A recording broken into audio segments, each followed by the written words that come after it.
What's up, guys? Welcome to the 11th Legion podcast. I'm Daniel, here with Four Fingers Brothers and Johnny the Beast of Ball Sky Bridge. What's going on, guys? Not sure I'm keen on that nickname, but I've had worse. I don't give the nicknames, I just tell them to the masses. Masses, all five of you listening. So what we've been doing since last time in the hobby, we'll start with you, Four Fingers. Well, he had 5 fingers. Well, everyone's got 4 fingers on each hand, innit? Because the other one's a thumb. Oh, I thought you were doing total. Oh, wow. Wow, that is extreme. That'd explain a lot. What have I been doing? So I have been cracking on with my Chaos Knights.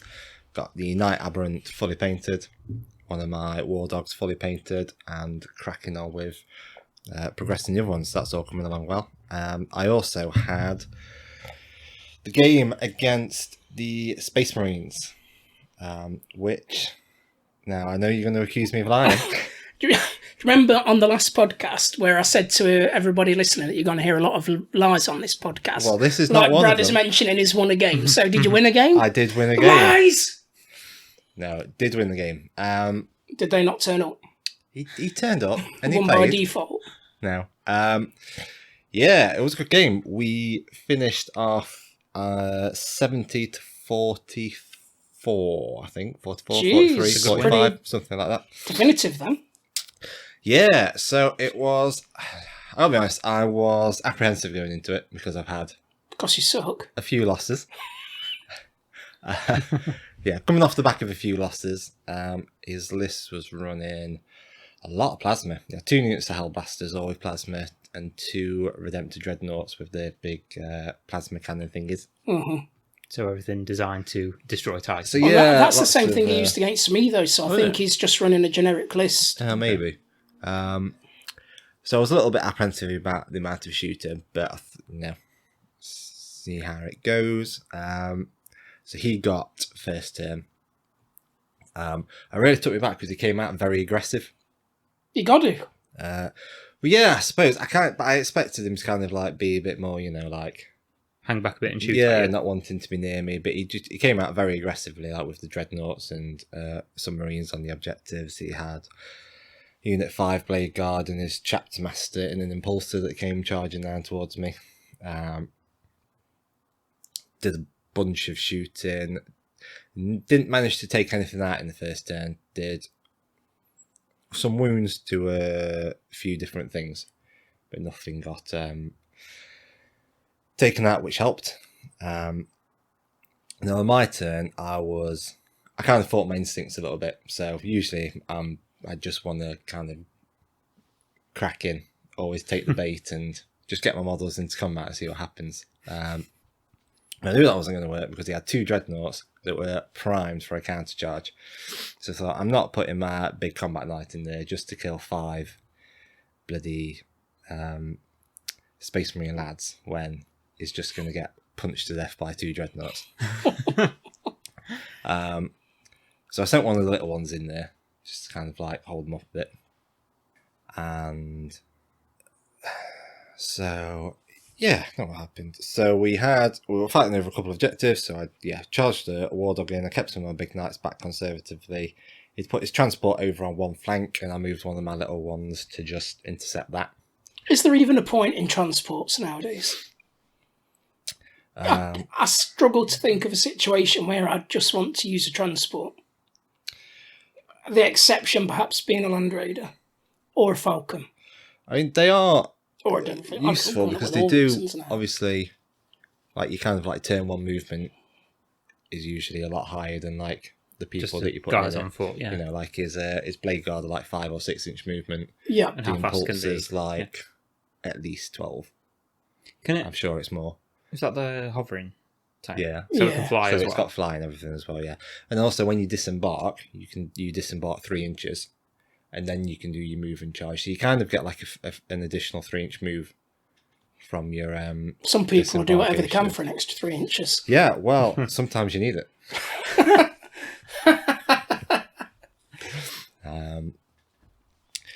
So then in his turn, as expected, he charged the dreadnoughts into the little War Dog that I'd put in. we had he disembarked all the stuff out that transport, but rather than going for kind of like the little knight, that was hanging around that objective, he took them all straight into my Knight Abominant. Is that the melee one? The big psychic one. Gotcha. Which I didn't expect, and I was like, oh, well, we'll see how this goes. Shooting again, not tremendously effective. I think he errored a bit, so with his Hellblasters, obviously you've got different types of plasma guns that you can put on them. And I think your normal plasma gun's strength 7, strength 8 if you overcharge. He hardly ever overcharges. Well, so what he did instead is he took a different type of plasma gun that was 3 extra shots, but strength 6. Yep. So he'd never be on that, even if he overcharged, he'd never be on that like wounding on 4s bracket. Mm-hmm. Okay. So even though he got a few extra shots, he was always wounding on 5s. Yeah. Which hurt him a bit. Targeting the big knights. And even against the little knights, because it was strength 6, the little knights toughness 7. So he wasn't able to wound anything on 4s with the Hellblasters. So when it came to the combat phase, I was quite clear with him about where do you want to start, because I do have enough CPs to interrupt. So we started with his Chapter Master against the Knight Abominant, did some wounds to that, and then I interrupted with my War Dog. Just to explain the interrupt, is that something only Chaos Knights can do, or can anyone do that? No, it's one of the core stratagems from the 40k book. So how many points is it? 2 command points, and basically after your opponent's picked someone to go, you can then interrupt. You can't do it if you've got a fight last effect on you. Yeah. But I mean, normally you'd get to pick second anyway, but I guess it's useful if you charge with more than one thing in a turn. Yeah, because he kind of made like 4 charges. Yeah. Kind of wanted to try and take something out.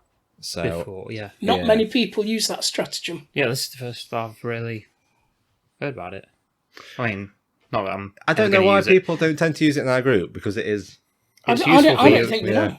It's Do you think useful I know the reason they don't use it is because none of the cack-handed friggers will buy a rule book. That is true. Just ask me the rules. Yeah, and they can't ask you about something they don't know about. No, that's they'll true. ask you soon, because the next time I play against one of them, even if I don't need to use it, I'm going to use it out of spite. So I did a good interrupt with one of my close combat War Dogs, the War Dog Carnivore, attacked one of his dreadnoughts and just shredded it. Took like 5 attacks with a D3+3 claw. Ripped it apart. He obviously got smashed to pieces by his the other dreadnought. dreadnought. But that was one less dreadnought for me to worry about. The Blade Guard went into the big knight, left it on 1 wound. So between kind of like 2 rounds of shooting in his Chapter Master and his Blade Guard, left that on 1 wound. Somehow that managed to kill a couple of Blade Guard in return, even though it was like on its bottom bracket. A couple of lucky rolls got through there.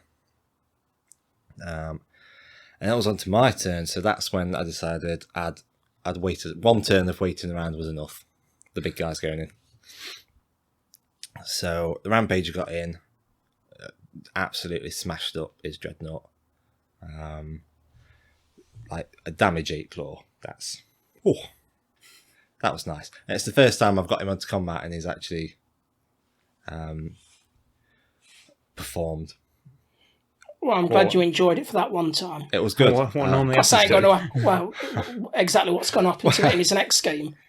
It's going to get motherfucked. Yeah, so I've used him against Dan's Telemon Dreadnoughts, but 4 up invulnerable save is upsetting. Game against the Gene Stealer Courts. Because it was kind of weight of numbers, I had a lot of attacks, but it just wasn't quite enough against the units that I was attacking. And then in the Imperial Guard, he just got blown off the table. But this game... It was worth it. This game he did good. Fell back with the Abominant that was on 1 wound and put a little War Dog Stalker in there who... I don't know what happened, but he tore apart his Chapter Master in 1 round of combat. Well, Chapter Master's not had a good time of it. He's not. I think he's got his head kicked in every game. Yeah, and with his 4 up invuln save, so I might get 1 attack through on him, but no, he failed both invuln saves that went through and 6 damage. That's enough. Just game 3. On game 3? Yeah. Yes, Yeah. game 3 of the tournament. Yeah. So then, kind of from there, it was just a bit of a whitewash, because then there was nothing that could threaten the Rampager, or even my other. I mean, it killed one of my little close combat knights by this point, I think, but my big close combat knight and my little close combat knight just didn't have anything that could stop them, so they just kind of tore through everything they touched, whilst some of my little guys kept his like blade guard busy and whittled them down, and just managed to take pretty much all the objectives from him. So it's not like target priority was a thing for you in this game. It was more like he brought everything that you needed to kill to you. Yeah, it did help him trying to be aggressive. Obviously, he kind of had to, I suppose, to some extent. I get what he's trying to do with the Dreadnoughts, kind of like bait me into moving within his kind of like counter charge range. And perhaps he underestimated just quite how damaging they are in combat. But kind of once those Dreadnoughts were down, and had been able to kind of like take his chapter master out and hold up those blade guard in the combat, he just didn't have the tools to really do the damage to me. Because then kind of like from the Dreadnoughts, it was next turn straight into 2 different units of Marines, just chop them up easy. So it took all his banners off objectives and things, and that was that. Well, speaking of objectives, which ones did you pick? Which? Oh, I took Ruthless Tyranny, which is kind of an auto take from the Chaos Knights book. I took Warp Ritual, where you have to do a psychic action in the centre of the table. Yep. And grind them down.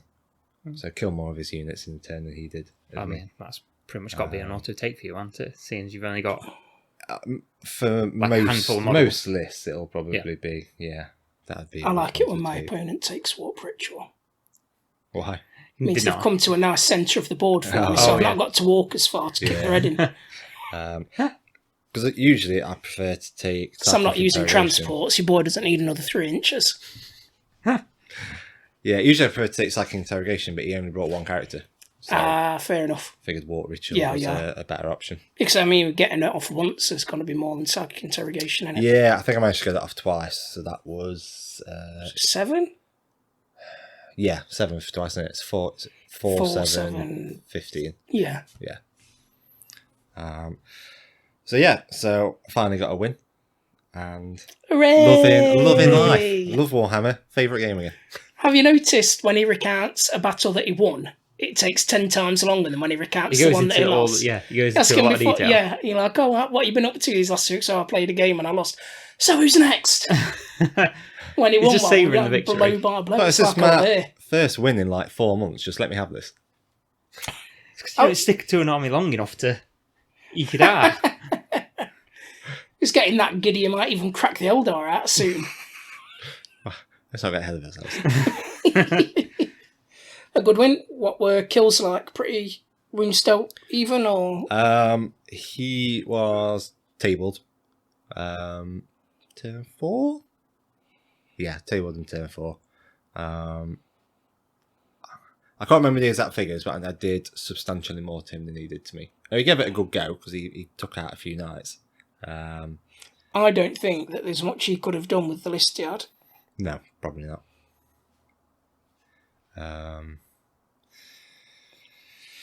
No, I think it's tough for Space Marines. I think he even needed some really dedicated hammer units, or some of the big gun options that they have, because they've got some serious big gun repulsor tanks that are kind of good for taking out vehicles and knights and stuff, but he went plasma heavy instead, which is fine, but it's usually only 1 damage a pop. And his Death Star unit of the Blade Guard and the Champion in the Repulsor is a shitload of points, because the Repulsor ain't cheap, but it don't bang enough. No, I I mean, they got the knight down to 1 wound, but I expected more from them. I thought they were going to kind of like tear it up, and I had a lot of stuff near that point, so I was like, shit, he's going to tear them up, consolidate, and like that's it. He's just going to start they're like just ripping not good through. enough, and the repulsors a lot of points. When the repulsors drop them off, it's not got many armaments. Yeah, what's it doing after No, that? I think it had It's like just a storm bolt. Yeah, it's going No to so price taxi. weak, and it's not like it's got anyone else to transport. So then, it may as well just try and shin it up the board with them, or take assault terminators and deep strike in, which is what I would have done against you. Yeah, I'd have just had dreadnoughts and assault terminators. no, yeah, because Thunderhammer's against knights, so that's like our worst enemy. Thunderhammer and Storm shielded the tits off of everything. Mr. Johnny, what have you been up to? So I know you've had a busy old couple of weeks, so you've not had time to not do really much. got around to doing much of the actual hobbying or assembling and stuff. I mean, I've done little bits here and there painting, working on my Crisis teams. But I've been doing a bit of research into like how to base them and how to base the models in my army. Okay. Because I mean, what I find is it seems to be like two sort of thoughts overall for how to base your army. And one's you contrast your bases to the colour of your army to make it vivid and stand out. Yep. The other train of thought, which I'm probably going to go with, is that you make it so your army looks like they're blending in and trying to use effective camouflage. Yeah. So my tower, I'm going for like an urban theme, all greys and blacks. Yep. Using sort of like a digital camo sort of colour palette. Yeah. So the bases I'm going to try and make reflect that. Looking at doing like pathways and rubble, just from like a city warfare. Yeah. But I was torn between doing something like that and doing something that might stand out, like a Mars style base where it's all red or something. Yeah. Especially if you had like a Weather Empire and then you could put some... Sorry, I said that quickly. I don't know what I said. Especially if you had a red weathering powder and then could have like Mars dust on the boots of the models. Yes. Yeah. Yeah. I find basing one of the most difficult parts when you're doing the model. I find it difficult too. Because it's so hard. It's such a fine line, isn't it? Because I kind of get those two schools of thought, but like you don't want to do a base where it's that contrasting and you pay more attention to the base than you do the actual model. But you don't want to do a base that ties in too much where you're like you can barely see the model because it's just a block of grey. So that's the thing. I'm going to try it out with blending in, because I feel like for most armies they would sort of try and blend in and stuff. Like when you look at Tau, Imperial Guard, perhaps even Eldar and stuff, they'll try and blend in with the surroundings. Whereas like Space Marines, they've got the chapter colours. They're not bothered about hiding. No matter what planet they're on, they're just going to be wearing their like Ultramarines will be walking around in them shiny blue suits. Yeah. So I think it depends. I guess like the sort of army you're taking depends on the way you might base them. But yeah, I'll see how it turns out. Now, on base, in whichever one you go for, I had heard on an incredible Warhammer podcast that you can get like a textured rolling pin No that you can way. use on green stuff. Yeah. What? Yeah. And make it look like cobblestones. And That sounds incredible. and someone even said that you could use it on like cloaks to make fur and stuff. Well, whoever said that. Incredible podcast. Yeah, incredible podcast. I heard that too, and it made me buy some. There you go. Really? Yeah, I've ordered some last night. No way. So you are now selling Warhammer to yourself. Yeah. You are literally enabling yourself. Yeah, well, someone's got to. Sound like every pillhead ever. So, what's the plan for them rollers? What are you doing with them? What are you... You can use them on good? the night, so they're kind of like... kind of got two, kind of like it's kind of like old temple style effects. Yeah. So like cobblestones, Flagstone and, sort of yeah, things, and like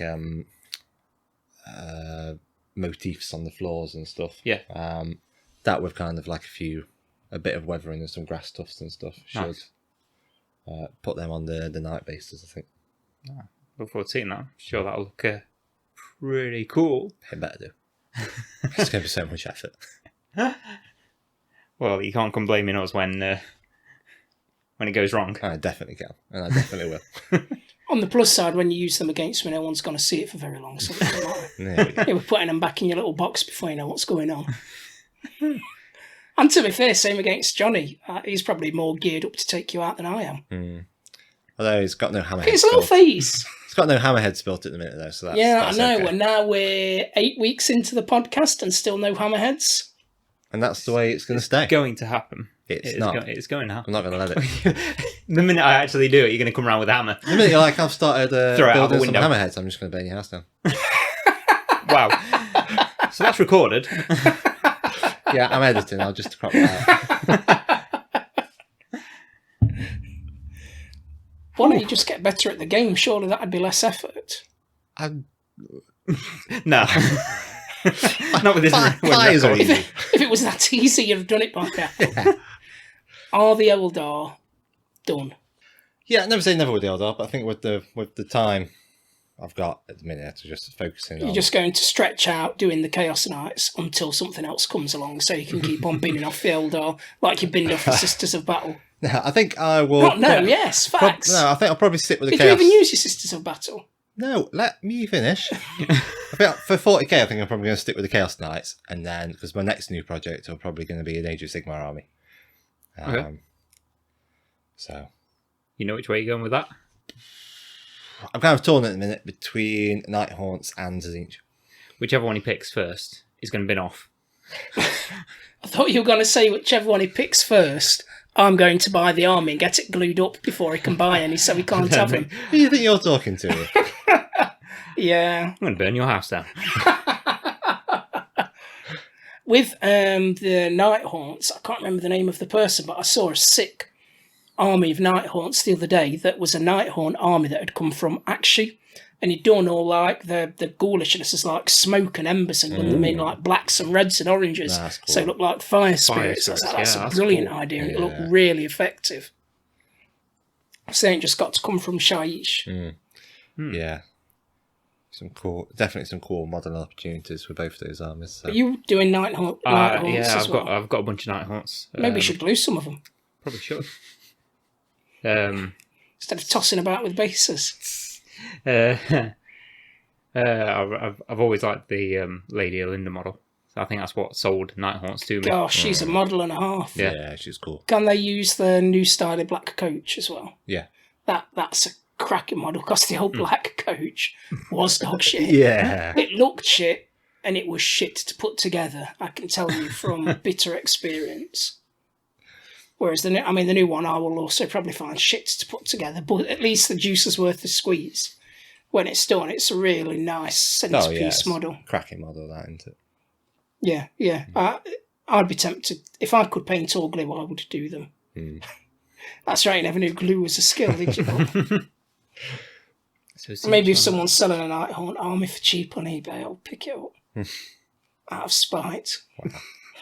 And see if they've got a 10-inch one as well, then you can't do either of them. You can fuck off and do Fire Slayers. Fuck that noise. Enjoy your choice of 4 models. Right, what have you been up to? Well, speaking of Age of Sigmar, we had a day at Warhammer World, didn't we? Yes, we did. Of course we did. Where I played some Age of Sigmar, had quite a casual day, so played 2 games and had lunch in the middle. And we're still kind of getting back into it since 3rd edition Age of Sigmar came out, which I know has been out for a year or so now, but, you know, there's only so much time in the world, isn't there? Yeah. But this is easily the best edition of AOS. The rules are the best edition.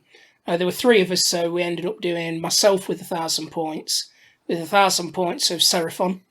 We were an alliance, and as you know, the Seraphon player is the most chaotic ally one could ever be put with. And we were against 2,000 points of really nice looking Cities of Sigmar. The paint and stuff, the army looked incredible. Yeah. And we were on one of the feature boards, which was like it was a 40k one, but it was all like ruins, so it didn't really look like a 40k one. And all of his guys in amongst the rubble and stuff his armour looked really, really good. And the Sylvaneth army looked good. My army obviously looked like shit. And we played 2 games, and that went well. even with a chaotic ally. You say chaotic ally. There was 1,000 points of Seraphon, and didn't he bring Croak? Yeah. Yeah, well, in the first game he used Croak, who's like 400 odd points, who, to be fair, did not make his points in that game. He was all right. The spells he got off. He had like that purple sunny one, the big spiky pollen ball, the endless spell. Yeah. He got that off, and when he gets his endless spells off, they're like cast at such a high level that they can't be stopped. I can't remember the bloody word for it. But he should have done that on turn 1. By the time he did it, we'd already lost some steam. And we were after steam tanks. And also, if you roll it over your own guys, then it gets your own guys as well as his. So we needed to be using it turn 1, and then we could all move. Instead, he tried to use it after we'd already moved the front lines up. He was like, "Oh, I'm going to cast the spell. Where can I move it?" Well, you can move it down there out the way, or don't cast it. So yeah, but then I won't get to the bad guys. Well, to get to the bad guys, you've got to go over our guys. So what do we say? Well, I wasn't that dumb. I wanted us to set up melded together because that creates a stronger force. However, I knew that would likely create problems.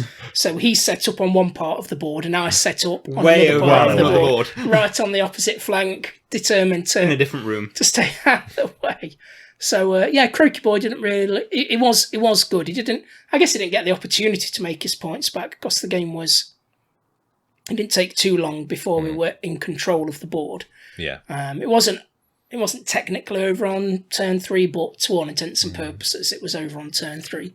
And he did get off a lot of spells, and the opposition just couldn't get any spells off. Yeah. Because Croak just shut it down.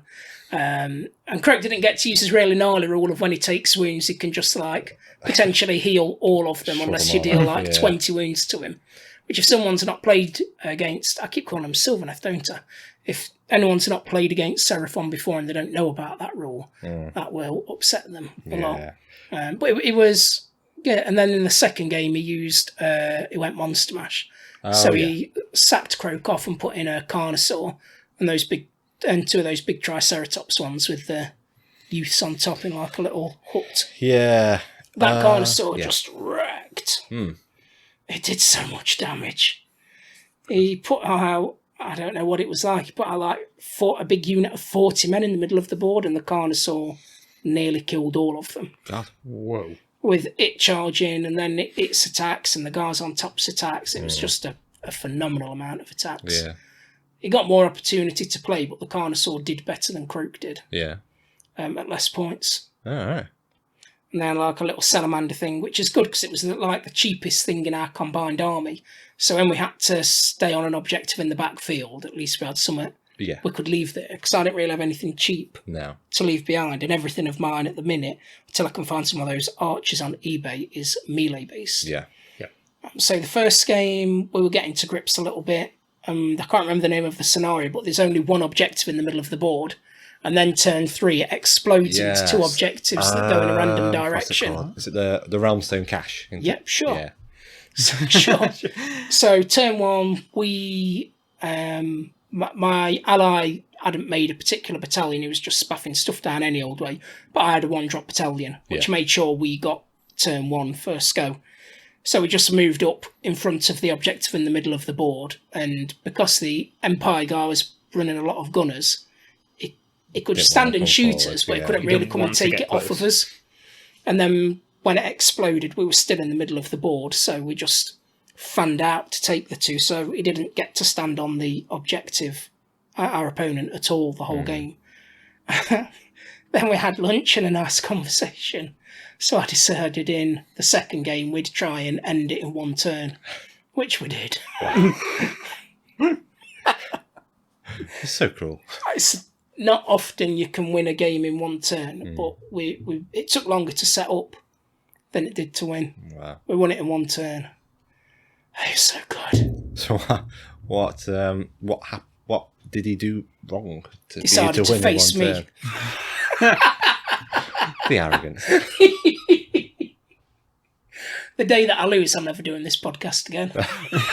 You will never hear me lose. What happened in the second game? Well, there's a couple of things.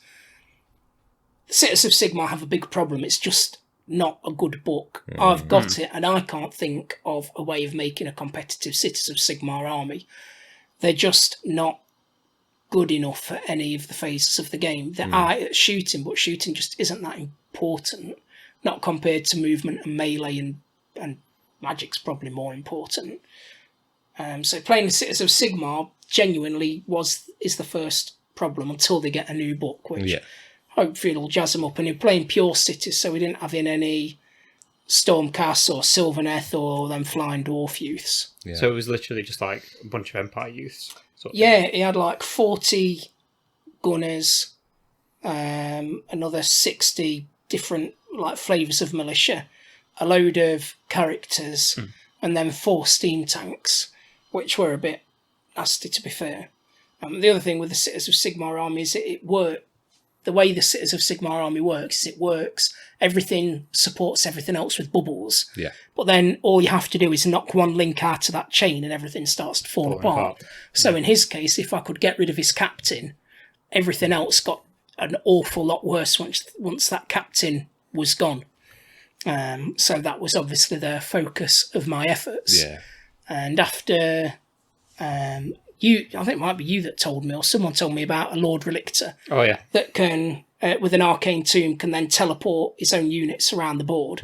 So I was just stayed right at the back, behind cover so he couldn't even see me, so he couldn't shoot me, teleported a unit up the board, waited until I knew I could get behind his captain because he still had to be 9 inches, and then charged him, and once he was gone, that was it. It's kind of it. In the second game, the deployment was half the board each, and he really should have set up as far back as he could have done. Yeah. But he was trying to take advantage of the scenery to get cover for his guys and to make it difficult for me to get to him. So he set up quite close to the halfway point, thinking that the barriers would be a problem, even though in the first game he'd already seen that I can kind of teleport around and just ignore it, which is what I did. Just teleported up and into him with a unit. Another unit just ran and got to him. The Seraphon got to him in the middle of the board, and whereas steam tanks where I teleported in my annihilators, and they killed a 12 wound steam tank without actually me rolling any attacks. Jesus. Just when they come in and do the shockwave and then the charge, and when they charge that does damage. They just killed a steam tank before anything had even happened, before they'd swung a sword. So by the end of in that second game, by the end of the first turn, he just had a couple of steam tanks left. And we had everything left. So there was no way he was going to pull a win. Because they had the Carnosaur in front and my Annihilators behind him, he was just going to get pancaked. Yeah. It was glorious. Yeah. So we've had a few games now. Are you pretty happy with the Stormcast? Thinking of sticking with them? Yes. Yeah. Yeah. I quite like them. They're took a bit of getting used to. I'm still not in love with the personality of the army because I feel like they are quite personality-less. Yeah. They're little more than robots. They're just like automatons. They're just souls that get thrust into armour, go through the Sigmar propaganda camp, and that's it. They don't seem to have much. They don't really have much emotion, any personal opinions on things. It's just what is the tactically right or wrong thing to do, and then once they've finished a battle, they get teleported back out to the realm of heaven and await orders to go somewhere else. So personality-wise, they're quite dull. Yeah, I think, and kind of some of the like recent Black Library stuff, I think they've kind of tried to humanise them a bit more. But those early books with like the Realm Gate Wars and stuff, they were just so dull. And even in some of the newer ones, because I've been listening to some of them, the personality they've given is still just like bottomless, unquestioning devotion. Like the only emotion they show is desperation that they're not doing enough for Sigmar. I'd like to have a bit more personality to my army, a bit more opinions on a spectrum rather than just this one thing. Yeah. So I'm still not in love with the culture of the army. Yeah. I really like their rules and the way they play. I like how well they can move and manipulate the board. I like the idea of things coming in from space on thunder, because that just feels like Thor to me. And there's a lot of flexibility within the army.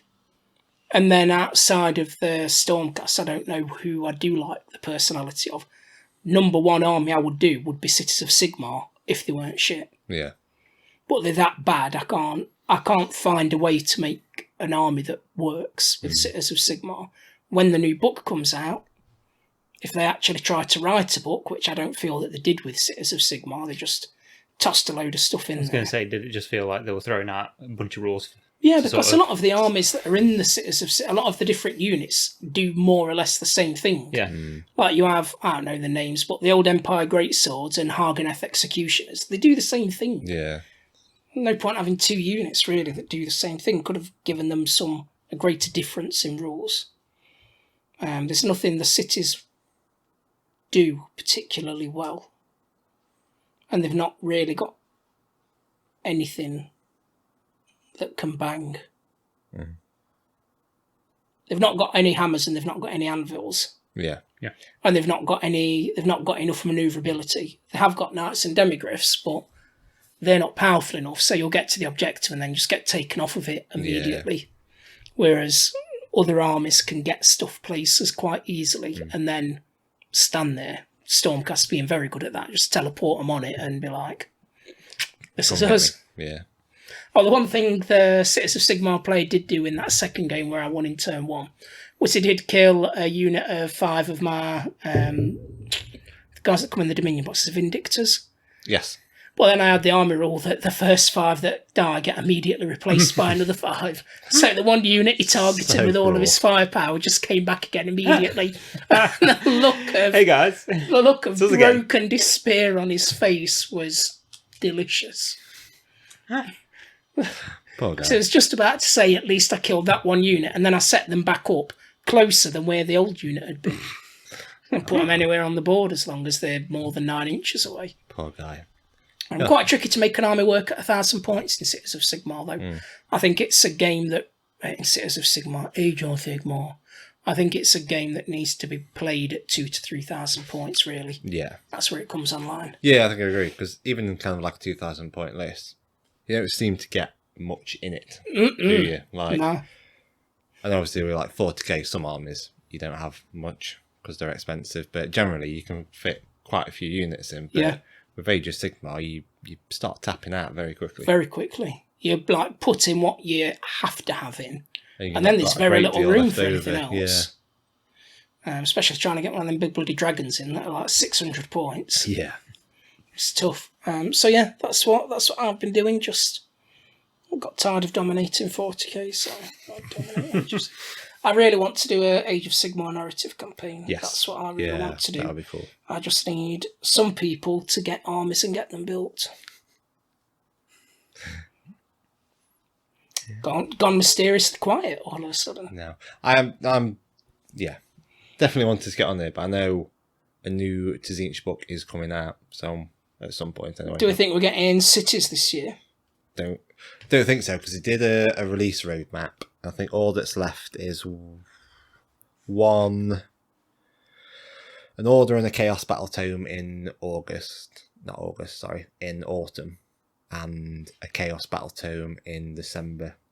The autumn ones are going to be Lumineth and Tzinch, because they've already previewed that they're doing... Lumineth again? I was going to say, that wasn't all that long ago, was it? Again? I think it's probably longer than we realised because of COVID and stuff, but... they came out just before COVID. Yeah. Then they had the next book, in the Teclis, which I had Lumineth, and that just absolutely fucked me off of the whole thing. And now they're bringing them out again, and Cities are still on the same shit book. Because they've already shown, aren't they, that they're doing that battle box that we spoke about previously with Lumineth and Tzinch. And every time they've done one of those battle boxes, they've been the one to go next. So they're going to be next. And I'm pretty sure I've heard that it's going to be Slaves to Darkness for Christmas. They don't need another one. Their army's really good still. So that really twists my pubic hair. The things that I wish they would just update the things that either had been out the longest or needed the update the most. And I'm glad that I stopped playing Lumineth, because I would be absolutely shit-flinging nuts about having another fucking new book. Effectively, in the time that we've been able to game because of lockdown, it's like the third book in 2 years. Yeah. And when the Teclis book came out, it made the stuff from the Lumineth book a waste of time. I'd got a 2,000 point Lumineth army, but then the stuff in the Teclis book was so much better. I was like, well, half the stuff that I've bought and built and painted, I'm now not going to use because it ain't as good. Yeah. Yeah, it's tough. It is a tough one because obviously Games Workshop work, the release schedule's kind of like planned like quite a lot in advance into it, so I don't know how much. What dickhead thought we should have another Lumineth book in 2 years? Well, yeah, I don't know. But then kind of, I don't know, kind of once they've kind of made those plans, how like flexible they are. Like, well, it seems at the minute not very. But... yeah, I'm not sure he's planning stuff, but I could save Age of Sigmar for them. Sitters of Sigmar, new book and some models and some named characters. Fire Slayers, some goddamn models and a new book. Release Malarion. Well, Fire Slayer's got a new book. Yeah, well, no new units. They got one new hero. Is it the same model? I mean, he's still like a naked dwarf with a hammer. Yeah, Isn't that all of I think this guy's got a hammer rather than an axe. Bring out Malarion and the Shadow Elves. That would be so cool. Bring out Chaos Dwarfs or the Legion of Hashut, whatever you want to call it. Now you're getting me excited. And then bring out Sartos and Vampires. Oh. Like from Total War Pirate Vampires. Yeah. Oh, with the big like Gollum pirate ship and stuff. That would be cool. Yeah. You're welcome, cool. Games Workshop. I've just given you the fucking roadmap. Give me some shares. Right, as for what's been going on GW, shall we start with you, Mr. Bradders, and your Horus Heresy? So, Horus Heresy things. So, bunch of stuff going up on pre-order. A lot of the stuff that was from the Age of Darkness box that they did is now going to be done separately. So your Spartan tank, your Cataphractic Terminators, and the Dreadnought and the Praetors are all going to be available individually. A couple of extra things coming out as well, like the Leviathan Dreadnought and the, the Sakaran Battle Tank. They're all coming out plastic too. And we're getting the first book, the first army book that's not Space Marines. Mechanicum, right? Mechanicum. Yes, that's right. So the Mechanicum are getting their Horus Heresy army book. It's going to be really interesting for the game, I think, because I think a lot of the rules that kind of aren't getting much play because it's Space Marines for Space Marines, kind of like the AP of Bolters, for example, because it's like AP 3 or something. Like it doesn't do anything against the Space Marine, or AP4. AP4 arms say 3 into it, yeah. So it's not doing anything against Space Marines. And obviously, when you start getting these other armies in, like Mechanicum and Guard and things, some of those rules that you've got that don't work against other Space Marines are going to start actually coming into play. So it's kind of, I think, good news for everyone. For the Adeptus Astartes players, you're going to get to blow stuff up with your bolters. And then for those people who... Because the Heresy Mechanicum stuff is really cool. You can't kind of like Legio Cybernetica, like the big, like taller than Dreadnought size. I was going to say, have they got different models? Yeah. So they've got the like foot guys, and then they've got what do you call the phalanxes, which are very cool. They've got kind of like a very grim dark robot feel, and then the big Cybernetica guys. Obviously bunches of tanks and weird and crazy technology and stuff. Are you going to do a Mechanicum army now? Probably not. They're definitely cool, but I've got the Age of Darkness box that I need to eventually get after your AOS army. Yeah. And you, Johnny, do your goddamn AOS army. Don't laugh. Make a solemn vow. I swear oath. I will swear an oath of moments. Nice. So yeah, a bunch of stuff coming out for Horus Heresy. They're obviously doing the specific Legion upgrades. So like, there's been the helmets and Oh, those wolf Oh, helmets. wolf Everyone helmets. loves them, don't they? Yeah, they've Yeah. gone down well, haven't they? Well, I mean, like, I think they're alright. To be honest, I look You're a alright. furry. Simp. I'm not saying like you should put one on every single Space Wolf, but I mean, they do feature in like the 40k box sets, don't they? But they're not like it's not like every model has one of these wolf heads.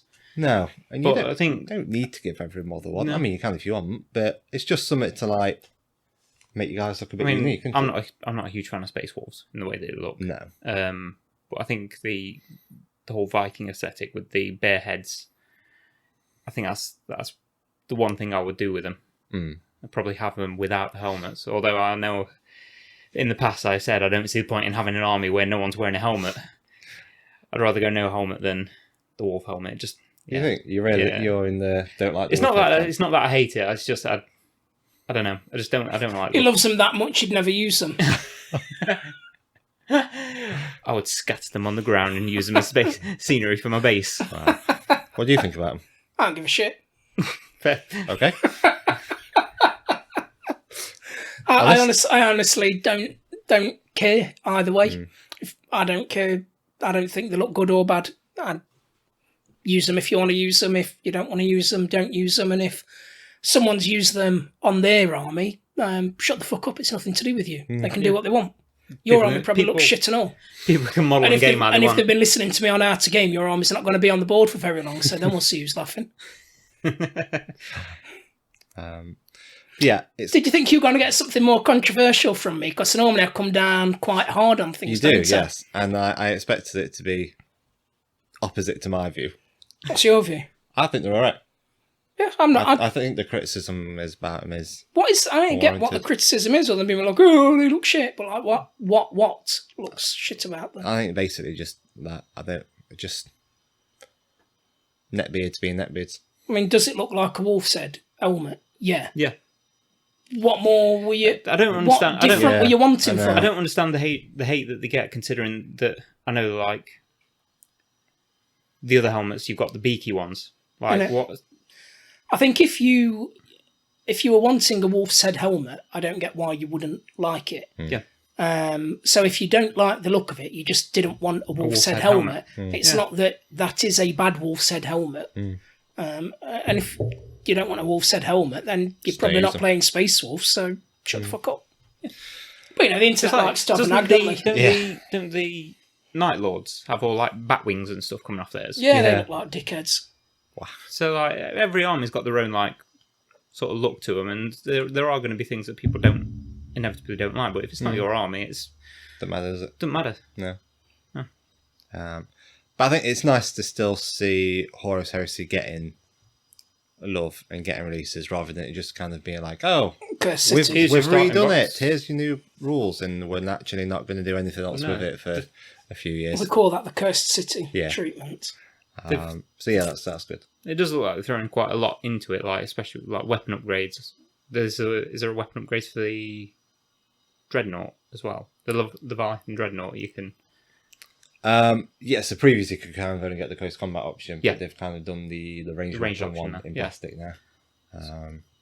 And then the is like cool. working through the different helmets and stuff for each legion, which Yeah. I think it's good. It's like each legion is being treated like a separate army, effectively. And I think that's showing interest in the lore and the armies. Yeah, for sure.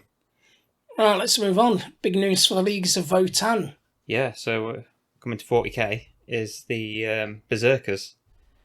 They are close combat Votan, from the looks of it, armed with power. What is it? Power maws and sort of power fists, blades. They look pretty cool. I mean, the Beserkers. What more can you want? Yeah, well, I think Bunch really, of like squat, board, shaved head sluggers. I think they're probably going to be pretty big models because they're not of the squat race, are they? They are human and from Chthonian, which is the thing that I really stood out to me because obviously that's where Horus and the sons of Horus predominantly came from. Certainly the Mournival came from Chthonian. Now Chthonian doesn't exist anymore. Imperial records don't say why, whether it was scoured post-Heresy and destroyed, or because it had just been mined so deeply, whether effectively it was honeycombed and just fell apart. They delved too deep. Yeah. But the Chthonians were miners. That's what had happened on their planet, and these berserkers are from the Chthonian mining cartel. So part of me thinks after the Imperium, if the Imperium destroyed Chthоnia, then the last remaining native Chthonians were like, well, bugger you, we'll go help someone else. Yeah, we'll go to the Leagues of Votan and join them.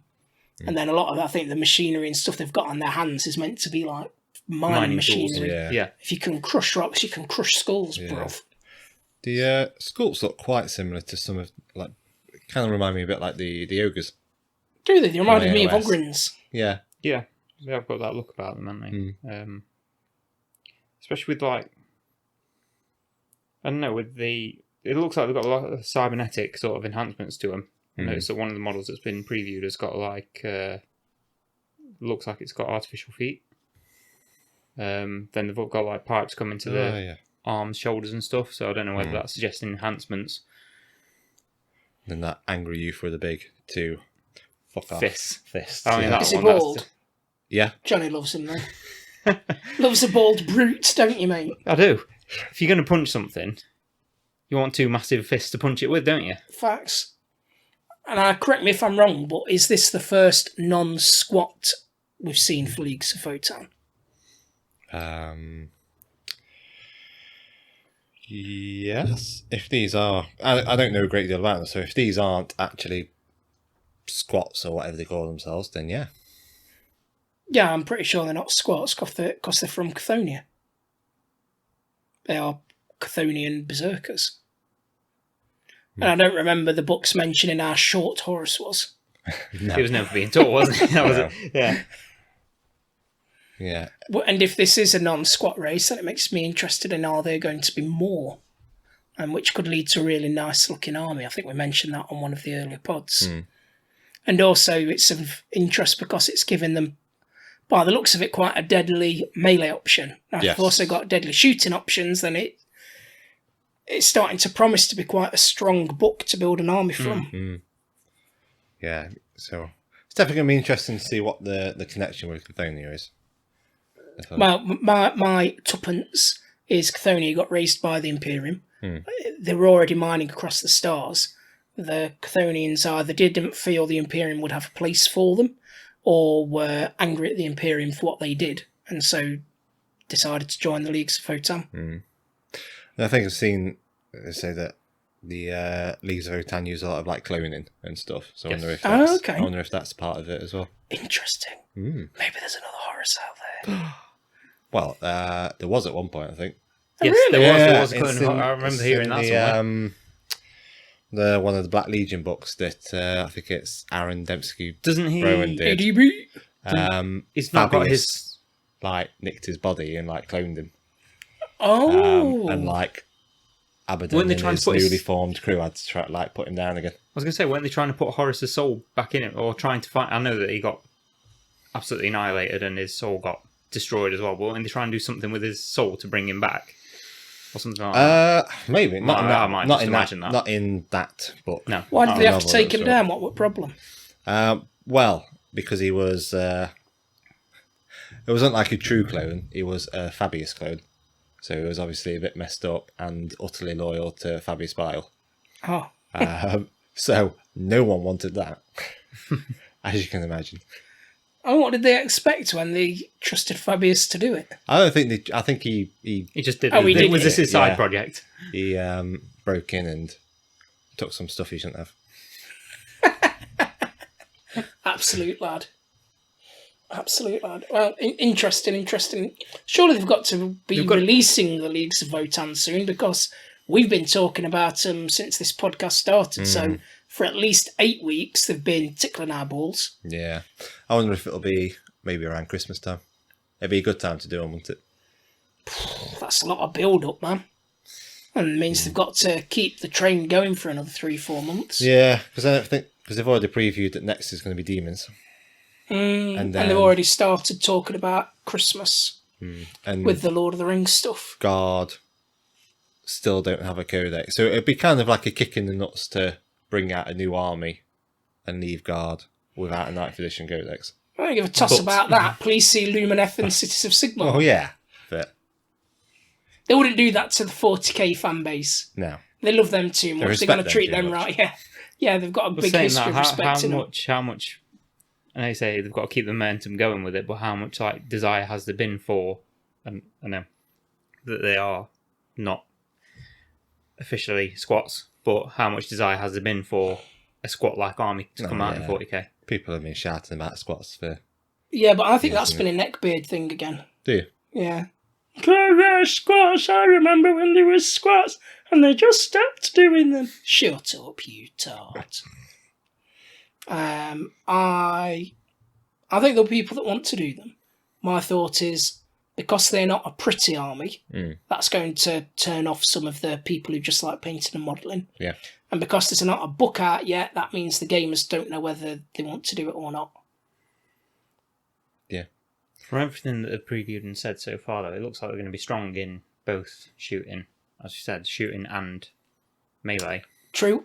Although it didn't look like the boys had much armour on, so there might be a bit of a glass hammer. Yeah. No. I was going to say, where's the weakness going to be? Because, like, for balance purposes, there's got to be something to offset it. Yeah. Nothing I've seen yet looks super tough. No. See what their army rules are. Yeah. And how much they're wanting to push them.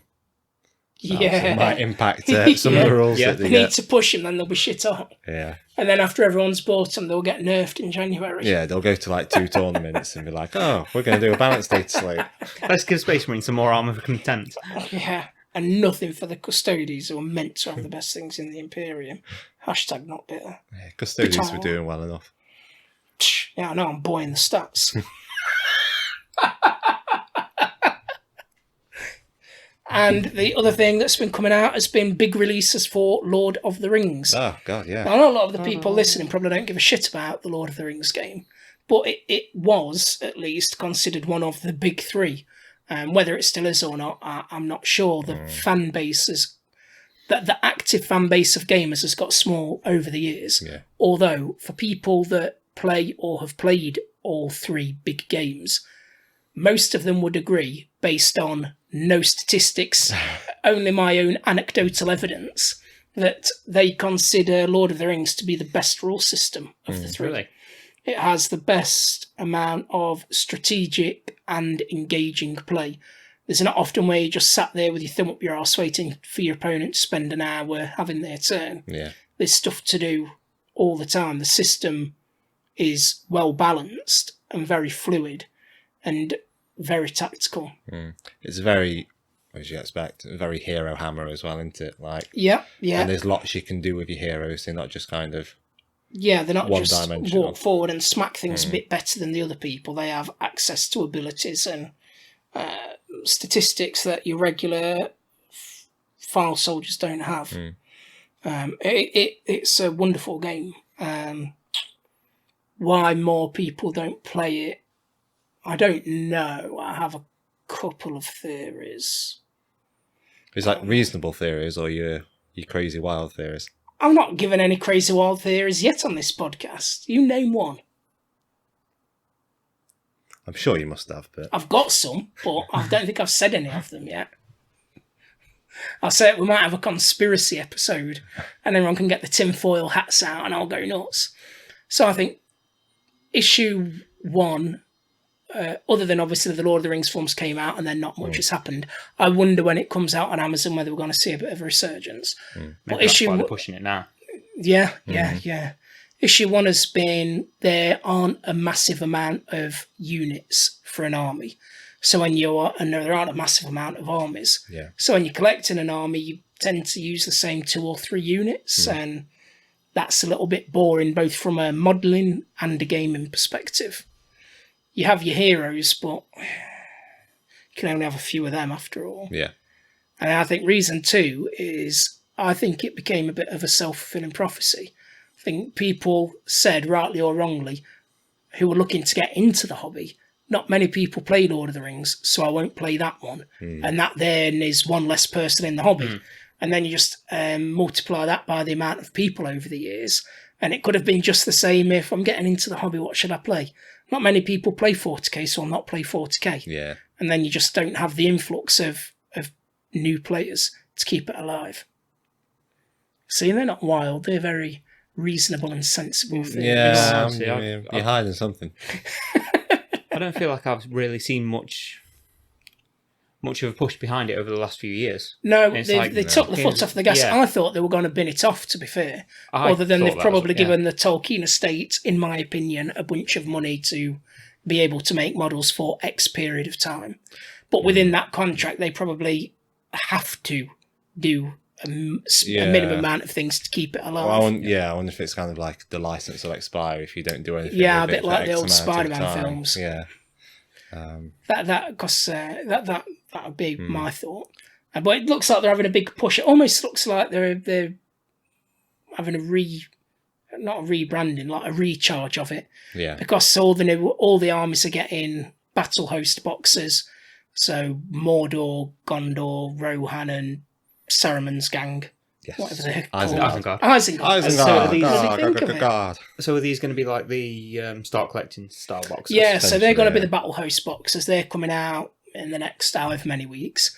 And there's going to be a big box called the Battle for Osgiliath, which is going to have a shed load of models in, but that doesn't come out till Christmas. That's going to be a big Christmas sale. And then there's been some like Elrond's had a re-release for the 3 millionth time. Yeah. And another elf here, I can't remember which one.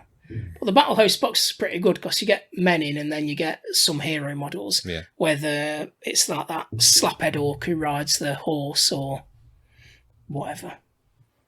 And the big box has some terrain as well. Yeah. So lots of some new models coming out and then things being repackaged in a new way. But at least a little bit of desire from GW to do something with it. I don't think it will be enough. So No. the new box, are any of them new sculpts? Or are they just still using the old sculpts from? I think most of them are old sculpts, Right, just been But in the packaged battle up new. boxes, I think they're all sculpts. Gonna I think say. over the years they have kind of like drip fed new sculpts, Oh right, okay. re-sculpts. in. Yeah, agreed. But I don't think these battle boxes feature anything specific. Right. Okay. Yeah, so a bit. It's kind of a recharge, but also they've not really done much new other than make some new boxes to toss it in. Yeah. At this stage, all This might be all due respect for people that played Lord of the Rings, but I don't think it's gonna have a resurgence. I think it's pretty terminal, and as time goes on, the player base will just get smaller and smaller. There aren't that many new players going into Lord of the Rings. I think maybe if they, instead of focusing on the big sort of battles of it, if they made it more of a skirmish game, it might. I mean, they did used to have a Bring more- skirmish yeah. version and then a big army version. They had both running concurrently. Because like they seem to be going quite heavy on skirmish games with like Kill Team and Warcry and stuff like that. So maybe if they down the line they did something like that and had like a boxed game of some sort where you just were controlling the 9 against the Fellowship or something like that, might. The Fellowship would get butt fucked by the 9. I mean, when we were at Warhammer World this time round, that was the Lord of the Rings tournament, and it was Yes, it was. There was less busy than when it was the. It's like what, 1 or 2 rows of tables? Yeah, it was less than the Warhammer Underworlds that was there the time before when we went. And Warhammer Underworlds isn't even the biggest of the specialist games. No. Oh, wow. So I don't know if Lord of the Rings is truly one of the big 3 anymore. No. I think there are probably more players of Necromunda and the football one. Blood Bowl. I couldn't think. Which we need to get into as well. Yeah, we need to try that out, don't we? Of course, the NFL season's coming up, and I wouldn't mind playing Blood Bowl at the same time, if we have time. Right, so let's get into the topic of the day. Reading. We have read or reread or listened to Horus Rising, and I will just say first, it is a banging book to listen to. The narrator for it is very, very good. A narrator can make or break a book. It's the same narrator that narrates the Eisenhorn books, because Horus Rising is by the man, the myth, the legend, Dan Abnett. What are our thoughts? I know what I think, but I loved it. yeah, Absolutely loved it. I mean, I've not read any of the Horus Heresy books at all yet, so this is sort of my first dip into it. And I listened to it on audiobook, and like you said, the narration is absolutely fantastic. yeah. Just the characterizations behind each character, it feels. It's crazy to think that it's one guy doing all these voices. It feels like there's a cast of voice actors, doesn't it? But it's just one guy. And it makes you like some of the big bad players in the Horus Heresy. I heard it and was like, man, I want to do Sons of Horus now. Yeah, it's one of those series, the Horus Heresy. Where every single book you read, you're like, well, I'm going to collect that Legion now. Yeah, I just thought, when Horus first arrives at the very start in that, and the assault on the tower Towering City. Yeah. I was like, just the way. What was it? What's the line? I can't remember what he says now. He kills this guy, and he's just like, pretty much, that's how we do things. It's just I thought, you are a badass. You are a legend. Yeah. And just that from that moment on, I was hooked. Is that you starting the Horus Heresy army then? It's got to do his calm AOS. down. Let's calm down. But if I did, the Lunar Wolves might be a good chap. Because I do like them. Yeah, it's a very good and strong start to the Horus Heresy series, isn't it? Yeah. So, Dan Abnett, isn't it? They're all obviously written by different people. Yes. Does he do many of them? I'm trying to think. It's kind of like a core of authors that cycle through the books, I think. Yeah. Because like I say, this is my first one. And going forwards, I want to know where to set my sort of expectations. Because this has set the bar quite high. No, I think they're all quite good. Yeah. Obviously, there are some that are better than others. Right. But on the whole, they're all quite high quality Black Library books. Yeah. Typically. It's kind of like the Horus Heresies had the most effort put into it. Yeah. Sad. Who does False Gods? Oh, that's a good question, isn't it? Graham McNeil. Ah. Dan Abnett doesn't do all of them. I would say that he does the best ones. Yeah. I think he's the best Black Library author. In my eyes, it's definitely a strong start. Dan Abnett's definitely up there. I do like a lot of ADB's books. ADB's good. I don't think he's as good. No. I think he did the Thousand Suns book, and I really enjoyed that one. So but you've got a hard on for Thousand Suns. I do, yeah. So that has probably skewed things a bit for me. It's definitely a strong. I think what Dan Abnett does really well is he makes characters relatable. Yes. Even these big godlike superhumans like Horus, he is relatable to me, just a little spod in my van. Whereas other authors don't, and he seems to be able to do that in just one sentence. Yeah. Very quickly, you already have an emotional attachment to a character, and it's a big cast of characters, and you feel attached to all of them.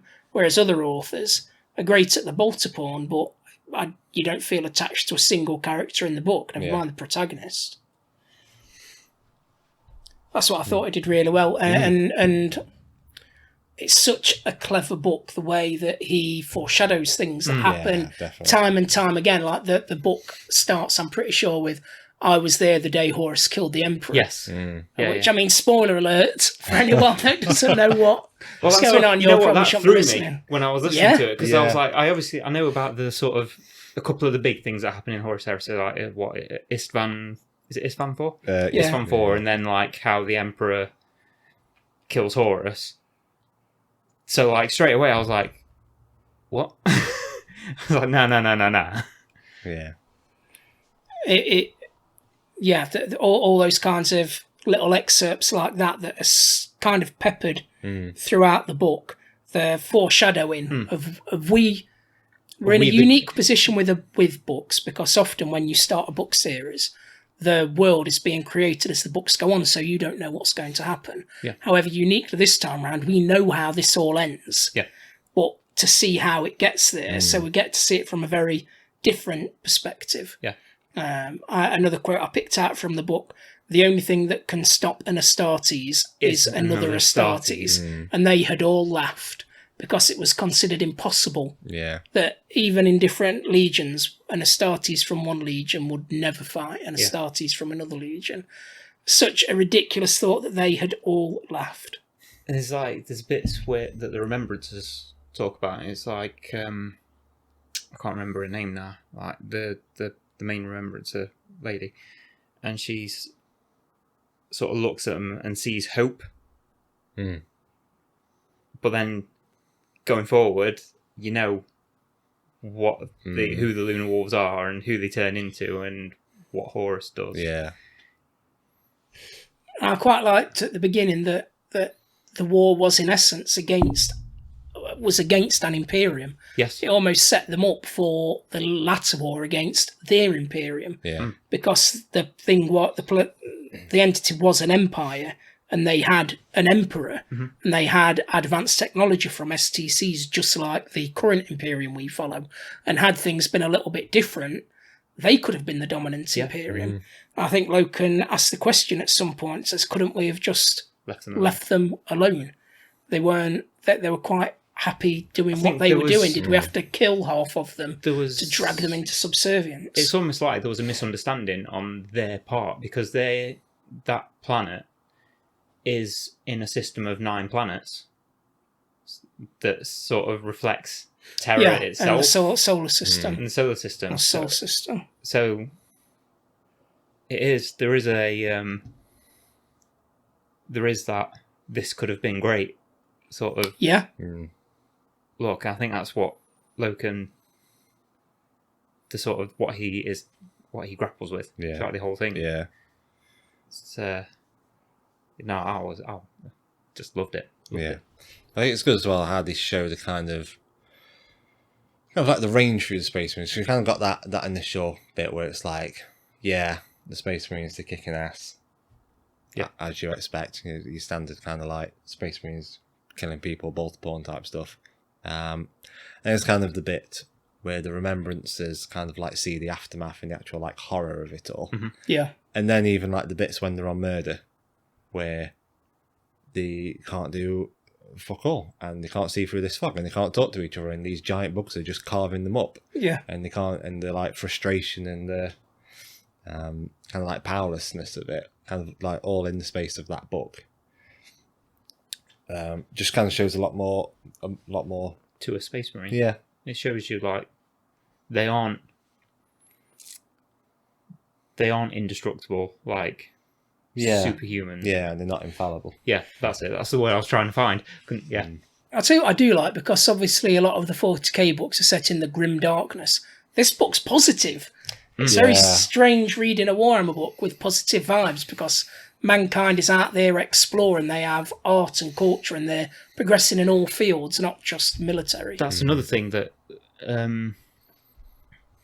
I seem to like. Horus is not training, but he's encouraging his Lunar Wolves to look into what they're going to do when they're not fighting anymore. Yeah. So there is that hopefulness that like this isn't going to be forever, and inevitably it is forever.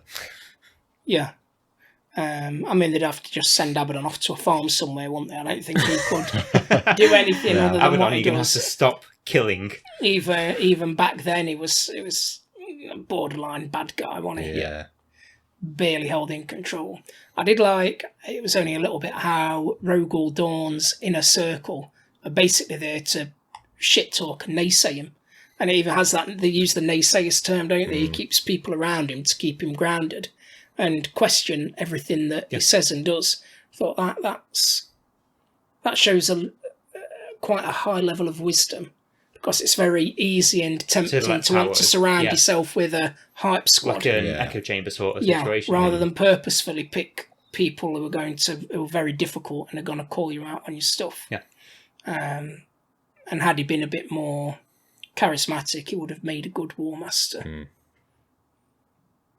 Also in this book we got the start of the Imperial faith, because obviously the Emperor said there were no gods. Yep. Religion was dead. No one believed in religion anymore. However, the events that happened with Jubal, how we a lot occurred because of Jubal. We had the very first Marine killing Marine, and then them having to put Jubal down. That very first bit of Astartes on Astartes violence, and then the information that was captured from that by remembrances. Of course, was it Mercedes, the remembrancer? Can't remember what She's the one who started them praying to the Emperor in her little room at night. She's the one who had like the Imperial Guard who she was knocking off, who tried to stand in Locken's way. Crush your fucking schoolboy, get out of here.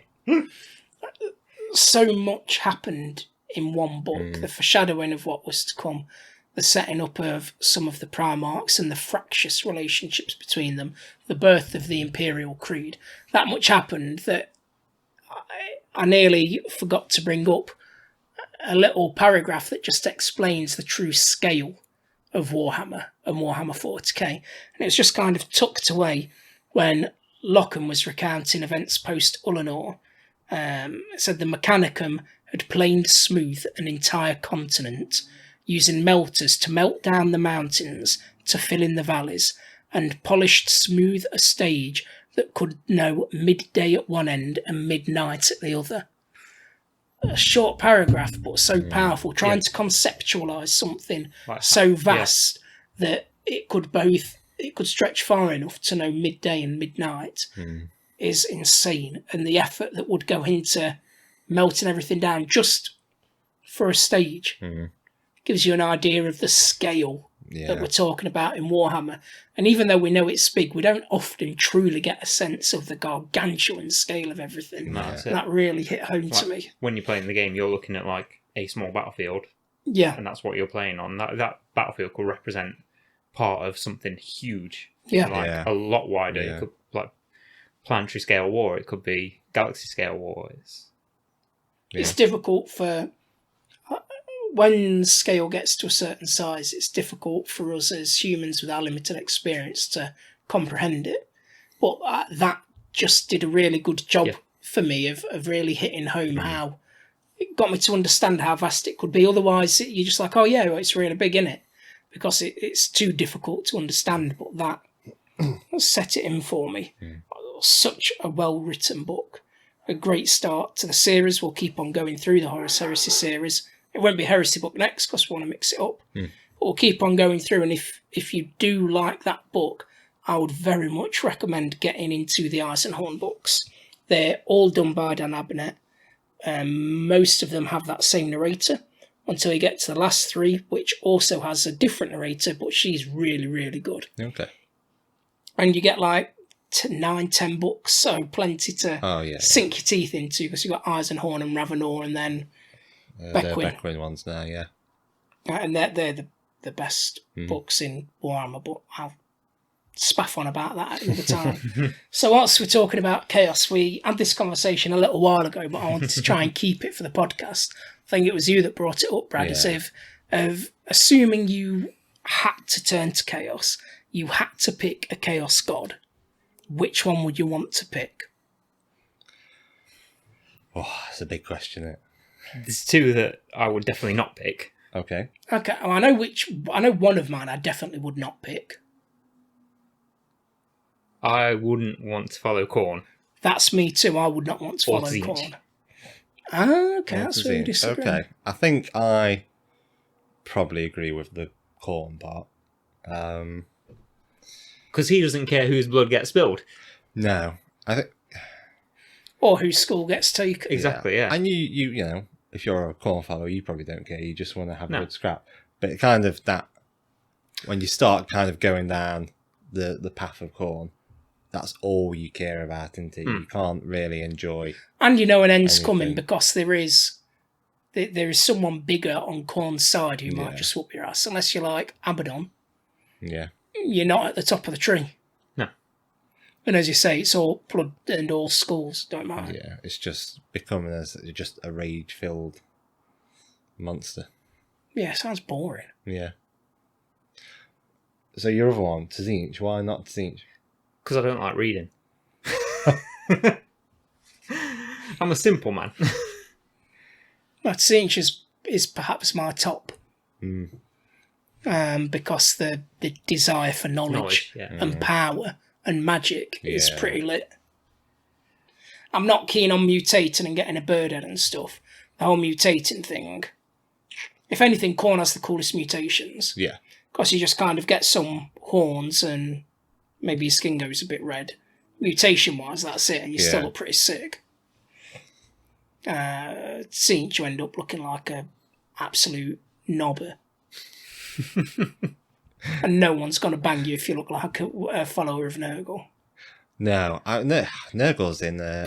Nurgle's a tough spot, because I think if you're a follower of Nurgle, you're probably really happy. That's it. They're all happy. When you look at them zombie models, they're all having the time of their lives. But then I'm like, you just being mind controlled, because how can you be happy with all of your organs rotting and maggots crawling out your eye? Like, listening to one of the Warhammer books, and they're all Somerset farmers. Oh, look at the maggots coming out of my eyes. Thank you, great gardener. See, it's Papa Grandfather Nurgle. They all love him. It's definitely part of the corruption. They're all having a whale of the time.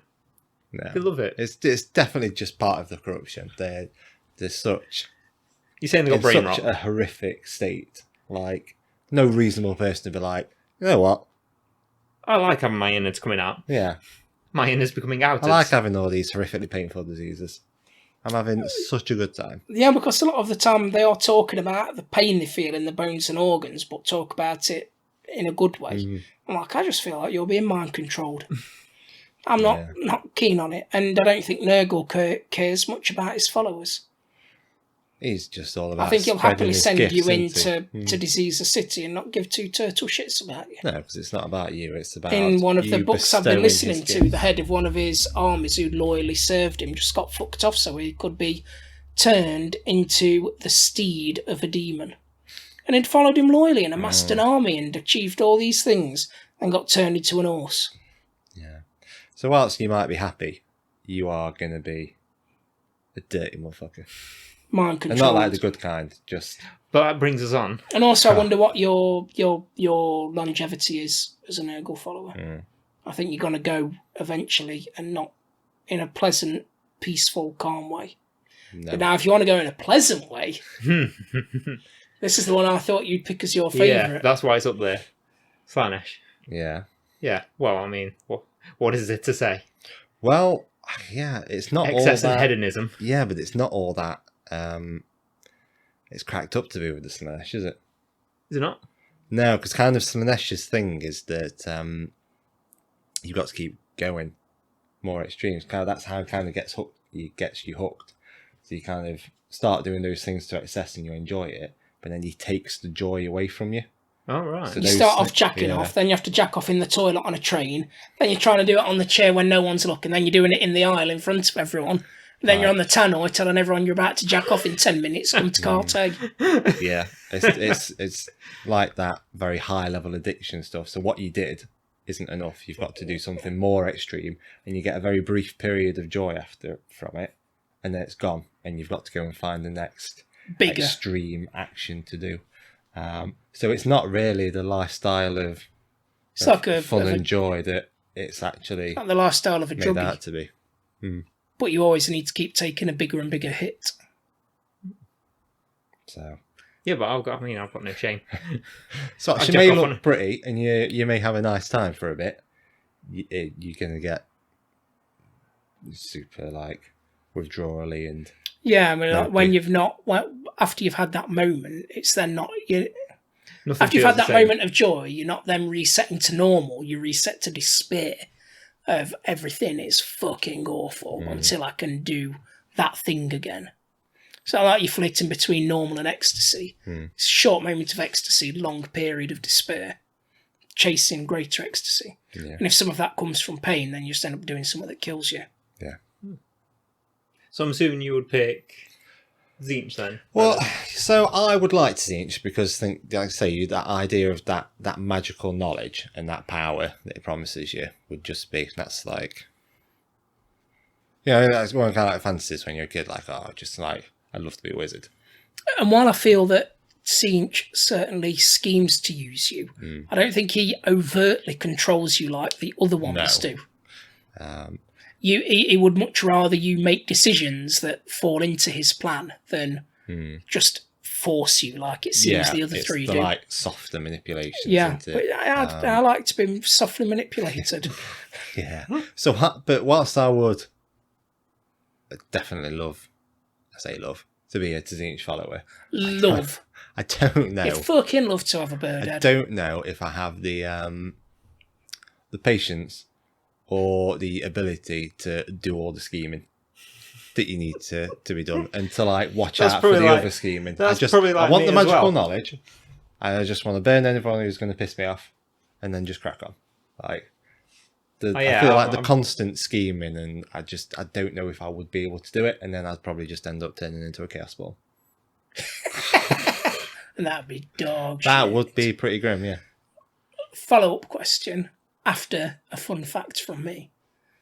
Did you know that Nurgle is based on a real god called Nurgle, Nergal, Yes. Phoenician or Assyrian deity of plague?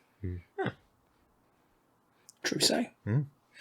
Makes me wonder, are any of the other ones in 40k based on? Slaanesh was meant to be made from Nu, but rumours are she was very heavily influenced by a book back in the day, and the author tried to sue GW because so much of what they took was similar to his book. Yeah. All right. Like the home style of high elves and all that kind of stuff was all straight from his book. All right. It was interesting for a company so big on protecting IP. There's a lot.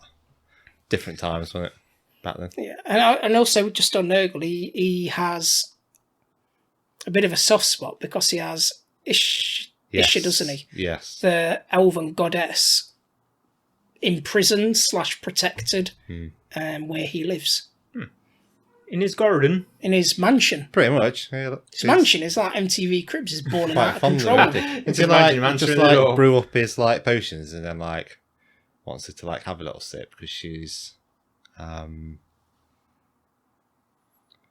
trying to remember. She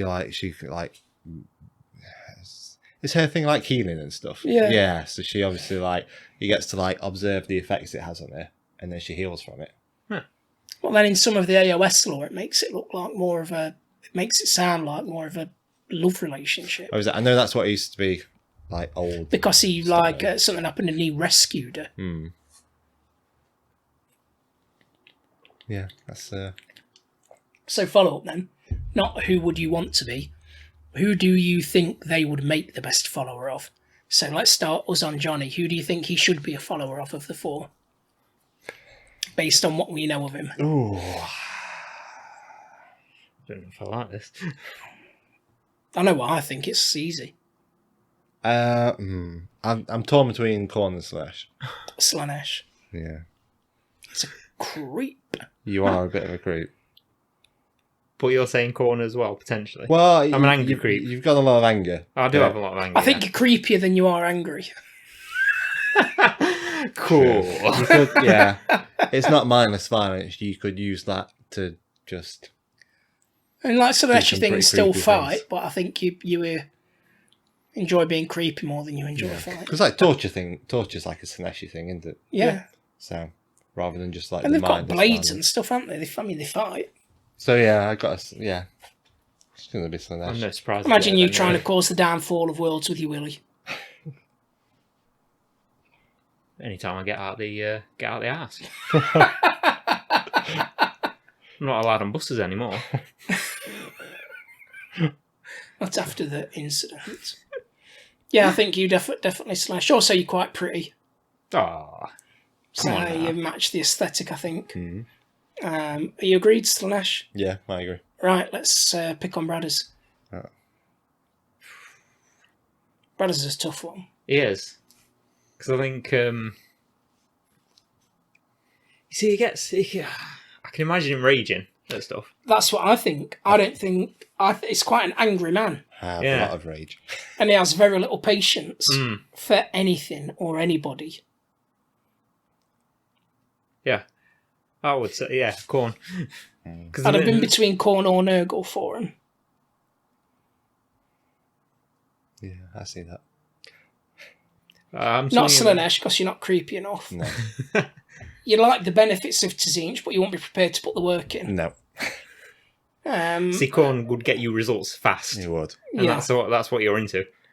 And Khorne is a lot about bravado and people saying what a slayer you are. I think you like people singing your praises as well. I do like my praises being sung.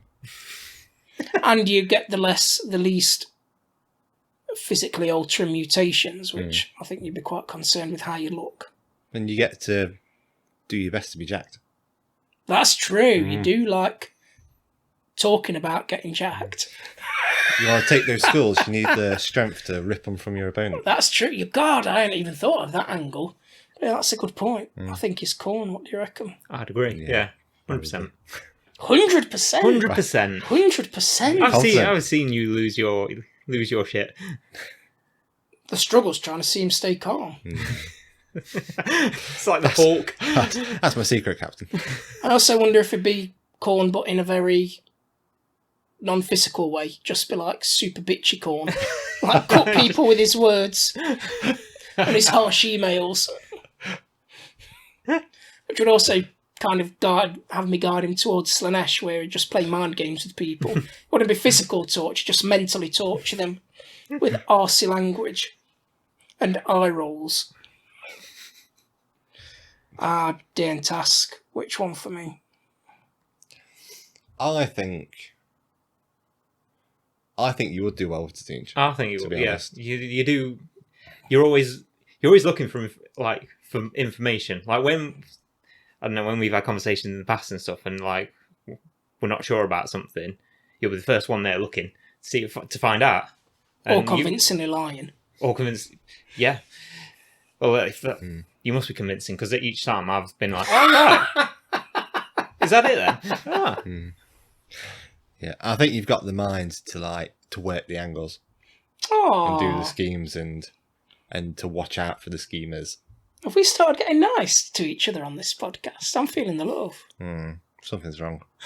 Why don't you go smash something? Yeah. We're at your house, but... Damn it. So we need a fourth person for the podcast who shares traits in common with Nurgle then. Then we can have our own little Mournival. Please send a self-addressed postcard to Look in your most P.O. diseased. Box, Bradder's House. House. Ass. Sounds like arse. I think that puts a pin in it, doesn't it? I think it does. We've gone through everything you could possibly need to hear about. Nothing else has happened in Warhammer for the last 2 weeks. And we'll be back again in 2 weeks. All right. Tatty bye. Thanks for listening. Take care. Adios.